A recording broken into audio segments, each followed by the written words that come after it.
नमस्कार, good morning, सत श्री अकाल। नाम ओमकार नाथ राय और आज मैं शरीर के बारे में बात करने जा रहा हूँ क्योंकि बहुत सारे लोग आज इस दुनिया में लकीर का फ़कीर बन रहे हैं, नकल करने में माहिर हैं और गलत नकल ज़्यादा हो जाता है, अच्छी चीज़ों का नकल बहुत कम हो पाता है। आज हम जानेंगे हमारे शरीर का आधार क्या है और शरीर कैसे बनता है और उसको स्वस्थ कैसे रखा जा सकता है।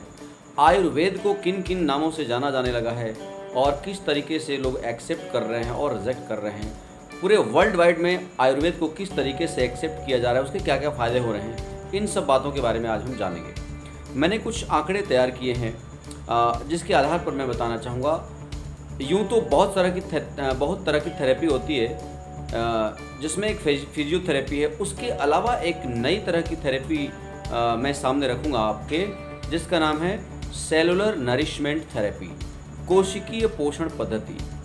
जैसा अभी मैंने बताया कि शरीर कैसे बनता है दोस्तों, जैसे शरीर के छोटे छोटे कण होते हैं उनको हम कोशिकाएं कहते हैं और उन कोशिकाओं से ही अंग बनते हैं और उसके बीच में एक प्रक्रिया होती है जिसको टिश्यूज बोलते हैं, जो एक दूसरे को जोड़ते हैं और बनाते हैं उस तरीके से हमारे शरीर को, अंग को। तो यानी कि पहले सेल्स कोशिकाएं, इसके बाद उत्तक जिसको टिश्यूज बोलते हैं और इसके बाद अंग बनते हैं और अंग के बाद हमारा पूरा शरीर बनता है। फ्रेंड्स, अगर मैं एक उदाहरण दूं कि जैसे धूल के छोटे छोटे कणों से पृथ्वी बनती है, वैसे ही छोटे छोटे कणों से हमारा शरीर 63 खरब कोशिकाओं से बना है। दोस्तों, बेस है कोशिका और कोशिकाओं के ऊपर ही लोग ध्यान नहीं दे रहे हैं। अगर हमारी कोशिकाएं ही स्वस्थ हों तो उत्तक स्वस्थ होंगे, उत्तक स्वस्थ होंगे तो हमारे अंग स्वस्थ होंगे और फिर हमारा पूरा शरीर स्वस्थ होगा। सो फ्रेंड्स, क्या हो रहा है कि इस चीज़ को भूलकर, बेस को भूलकर लोग और भी चीज़ें ध्यान में रखने लगे हैं और क्या क्या चीज़ें खाने लगे हैं। जो सबसे ज़्यादा नुकसान करने वाली चीज़ें हैं हमारे सेल्स को, उसमें रिफाइंड ऑयल, मैं उसके डिटेल में नहीं जाना चाहूँगा। आप यूट्यूब से या किसी डॉक्टर के साथ बैठ करके जो रिफाइंड तेल खाते हैं उसके बारे में ज़रा विचार कीजिए कि कैसे बनता है, कितना ज़्यादा टॉक्सिन होता है और उसे क्यों नहीं खाना चाहिए।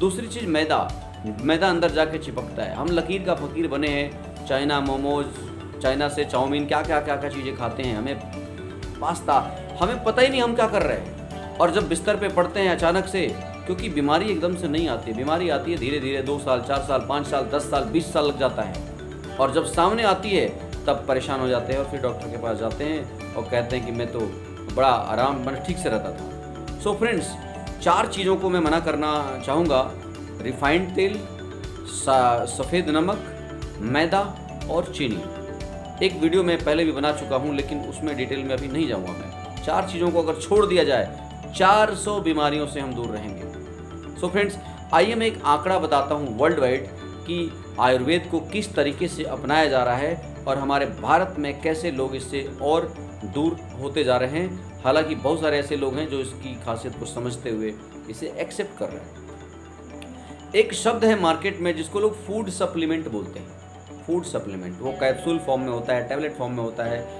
और जो इस चीज़ को जान गए हैं कि ये फूड सप्लीमेंट के रूप में आयुर्वेद ही हमारे पास आ रहा है, वो उन्होंने तो एक्सेप्ट कर लिया।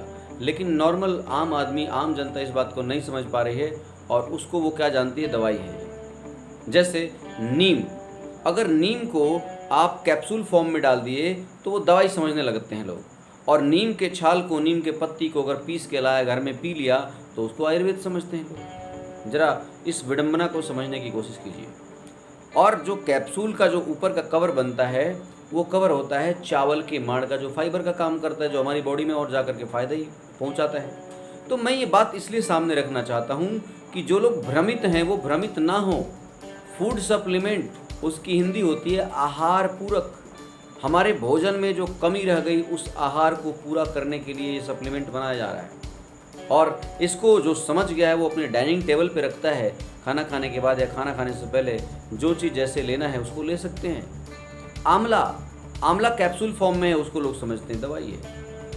फ्लैक्स ऑयल, अंग्रेजी में फ्लैक्स ऑयल बोलते हैं, वो फ्लैक्स मतलब तीसी का तेल, अलसी का तेल, उसको कैप्सूल फॉर्म में बना दिया, उसको दवाई समझते हैं। ऐसी बहुत सारी चीज़ें, एलोवेरा के कैप्सूल, एलोवेरा पीस करके आप पिएंगे, चेहरे पे लगाएंगे तो आप समझेंगे आयुर्वेद है, जबकि आपको जानकारी दे दूं 300 तरह का एलोवेरा होता है, जिसमें मात्र 5 से 10 तरह का एलोवेरा आयुर्वेद के काम में लिया जाता है, बाकी सब बेकार होता है, बाकी सब जंगल होता है। सो फ्रेंड्स, मैं इसी बात को कहना चाह रहा हूँ कि फूड सप्लीमेंट शब्दों पे ना जाएं, आहार पूरक शब्दों पे ना जाएं, जो आपको कैप्सूल दिख रहा है उस पे ना जाएं, आप जाएं उसके अंदर क्या है।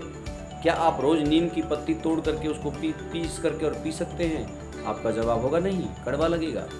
आपसे मैं कहूँ एलोवेरा खा सकते हैं, 1% लोग भी नहीं खा पाएंगे, लेकिन कैप्सूल फॉर्म में वही चीज़ सुविधाजनक तरीके से आपको दी जाती है, तो आप आराम से खा सकते हैं और अपने घर में रख सकते हैं और अपने टाइम को बचा सकते हैं। सो फ्रेंड्स, आइए मैं कुछ आंकड़े बताने वाला हूं आपको कि पूरी दुनिया में क्या एवरेज है, लिविंग एवरेज, जीने का एवरेज ईयर्स क्या है, मतलब किस देश में कितना आयुर्वेद यूज किया जा रहा है और वहाँ की जो एवरेज लाइफ है वो क्या है। इन आंकड़ों से आपको पता लगेगा कि अभी भारत कितना पीछे है, जबकि आयुर्वेद का देश यही है। और दुर्भाग्य यह है कि शुगर यानी कि मधुमेह की राजधानी बताने लगे हैं लोग भारत को, यानी इस तरह से बीमारियां बढ़ रही हैं। आइए फ्रेंड्स, जानते हैं, इससे आपको पता लगेगा कि दुनिया में कौन देश ज़्यादा आयुर्वेद को यूज़ कर रहे हैं। और इसमें सबसे पहला नाम है हांगकांग।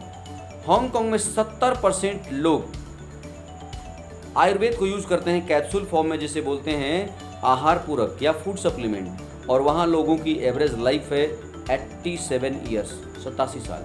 अमेरिका में 87% लोग फूड सप्लीमेंट यानी आहार पूरक यानी कि आयुर्वेद कैप्सूल फॉर्म में यूज करते हैं, और वहाँ लोगों की जो लिविंग लाइफ है वो 78 ईयर्स, 78 साल है। चीन में 62% लोग आयुर्वेद कैप्सूल फॉर्म में यूज करते हैं और वहाँ की लिविंग लाइफ है 76 ईयर।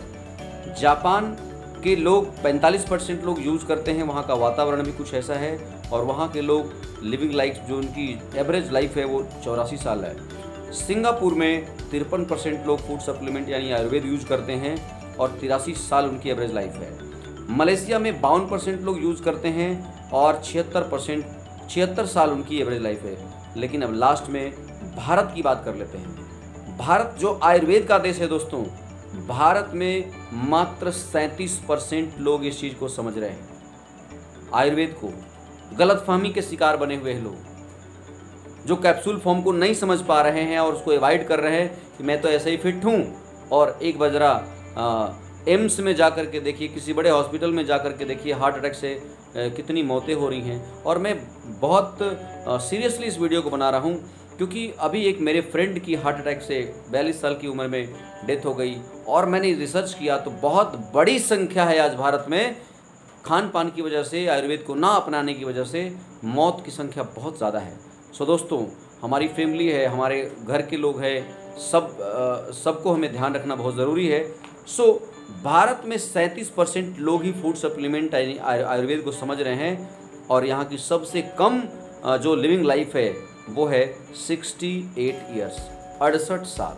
आप देखिए, इससे ऊपर 76 साल, 83 साल, 84 साल, 76 साल, 87, 78। हमारे देश में जो लिविंग लाइफ है वो मात्र 68 साल है, क्योंकि सबसे कम आयुर्वेद यहाँ यूज हो रहा है 37%। बहुत ज़्यादा सोचने की ज़रूरत है, और आज हर जगह पे अवेलेबल है। आपको ढूंढने की ज़रूरत है, आपको समझने की ज़रूरत है, ये चीज़ मिल जाएगी। मैं कुछ चीज़ें बता देता हूँ लास्ट में, क्योंकि वीडियो ज़्यादा लंबा ना हो, कि किस उम्र के लोगों को क्या लेना चाहिए, वो कहाँ से लेंगे वो आपके ऊपर डिपेंड करता है। आप अगर कॉन्टैक्ट नंबर में जा करके कॉन्टैक्ट करेंगे तो मैं भी गाइड कर सकता हूँ। मेरी तरफ से कोई बाउंडेशन नहीं है कि कहाँ से लीजिए, आप भी समझदार हैं, आप कहीं से भी ले सकते हैं। जैसे बच्चों के लिए अगर मैं कहूँ, बढ़ती उम्र में बच्चों के लिए इनविगो प्रोटीन है, कोलेस्ट्रम है, और हो सके तो आई सपोर्ट आज के डेट में बच्चों को ज़रूर दीजिए, क्योंकि सारे बच्चे ऑनलाइन पढ़ाई कर रहे हैं। उसका नुकसान ये है कि आँखों पे ज़्यादा जोर पड़ रहा है, और आँखों को सही रखने के लिए जिस केमिकल या जो पदार्थ चाहिए उसकी भरपूर मात्रा में कमी हो रही है, तो उनको ये तीनों चीज़ दे सकते हैं। और एक वयस्क पुरुष के लिए स्पाइरुलिना, जिसमें 45 प्रकार के विटामिन प्रोटीन पाए जाते हैं, उनको दे सकते हैं। गैनोडर्मा, जो पूरे बॉडी को स्कैन करता है, एंटीवायरस का काम करता है। और आज के डेट में सी बकथोर्न या आंवला, दोनों में से कोई एक दे सकते हैं। महिलाओं के लिए मैं रिकमेंड करना चाहूँगा इनको नोनी दे सकते हैं, फ्लैक्स ऑयल दे सकते हैं, सी बकथॉर्न दे सकते हैं या आंवला दे सकते हैं। नोनी आपके बॉडी में जितने भी सेल्स हैं, 63 खरब कोशिकाएं हैं, उनको वो साफ करता है, उनके छिद्र को बड़ा करता है, जिससे जो भी खाएंगे पिएंगे उनकी बॉडी एब्जॉर्ब करेगी, शरीर स्वस्थ रहेगा। और अगर मैं प्रैक्टिकल बात करूं तो मैं खुद इन चीज़ों को लेता हूं डेली, तभी मैं रिकमेंड कर पा रहा हूं। और मैंने अपनी लाइफ में बहुत सारी चेंजिंग देखी है, बहुत सारे परिवर्तन देखे हैं, तभी मैं इतने आराम से ये बात कह पा रहा हूं। सो फ्रेंड्स, ये है बुजुर्गों के लिए भी मैं बता देता हूँ। बुजुर्गों को दे सकते हैं आप नोनी, फ्लैक्स ऑयल, सी बकथॉर्न या आंवला, जो आप अफोर्ड कर सकते हैं। इसकी डिटेल में जानकारी आप यूट्यूब पे ले सकते हैं, मुझसे बात कर सकते हैं। सो फ्रेंड्स, लकीर का फ़कीर ना बने और आयुर्वेद को अपनाएं, या तो उसको सिलबट्टा पर पीस के या कैप्सूल फॉर्म में, आपको जैसे सुविधा हो वैसे अपनाएं। क्यों? क्योंकि जो सबसे बड़ा रीज़न है, 4 चीज़ें मैंने बताया, चीनी, मैदा, सफ़ेद नमक और रिफाइंड ऑयल। सफ़ेद नमक के बदले में आप सीधा नमक खा सकते हैं, काला नमक खा सकते हैं। और साथ में मैं ये भी कहना चाहूँगा कि स्वास्थ्य है तो सब कुछ है, स्वास्थ्य के बिना कुछ भी नहीं है। So friend, take care, all the best, bye bye. फिर मिलेंगे अगले वीडियो में, तब तक के लिए नमस्कार।